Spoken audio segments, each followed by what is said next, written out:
Hello kachismosa! For today's video, magluluto ako ng pananghalian namin. So ayan naman, nakikita nyo naman nagkakahoy ako kasi naubusan ako ng gas. Kaya no choice, para makaluto magkakahoy ako.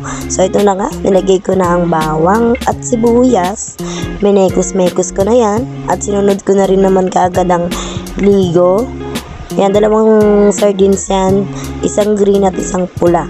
Siyempre para medyo maang-anghang. Paborito to ng mga anak ko eh. Ito yung mga simpleng gustong ulam ng anak ko pag tinanong ko. Kasi matagal na rin kaming hindi nakakain nito. So ngayon, kakain kami. So ayun na nga, minekos-mekos ko. At ito pa, nakalimutan ko pang hugasan ng pechay. Kaya naman ito, habang ginigisa ko, minamadali ko ng hugasan ng pechay. At syempre, niwa-iwa ko na yan ng maliliit, ginayat-gayat ko na yan. 3 pirasong taling pechay pala ito mga mi. At ito 10 pesos ko nabili, marami na siya. Kaya naman din ako nagpatumpik-tumpik. Bumili na ako ng pechay. So yan na nga, hugasan ko na nga siya.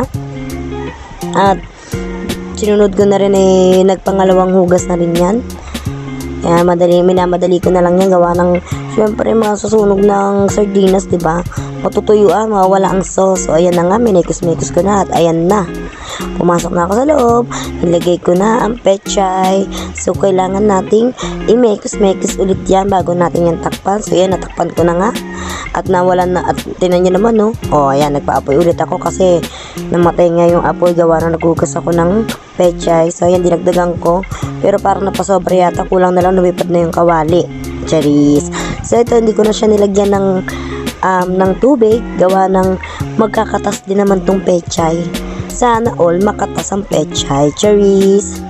So ayun mga kachismosa, ayan, nakita nyo na nga, nagkatas na yung pechay dito sa ginisa kong sardinas.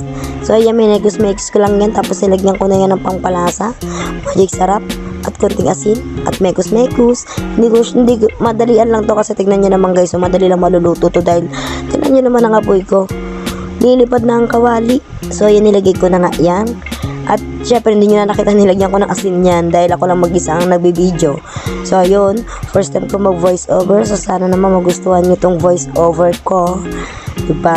Para magkaroon naman ako ng confidence na habang nagluluto ako di na ako mahiya mag voice over na, verse cover, basta yun na yun. So ayan, minekos-mekos ko na yan, tinakpan ko at binuksan ko ulit. Hindi nyo na nakita sa video. Tapos syempre tinikman ko na kung perfect na ang aking niluto. Ayan, itsura ko, this is so perfect at sarap. Mapapadami ang kain nito ng mga anak ko. Sarap na siya. So kaya naman, eto na siya. Tapos ko na siyang lutuin. Charan! Good for 5 person. Malaking mangkok to mga sis. Yan, sinagad-kasagad ko na. Kita nyo naman, diba, lahat na. Ayan na yung lahat na pinaniluto ko. At ayan ang aking opa, may uling pa.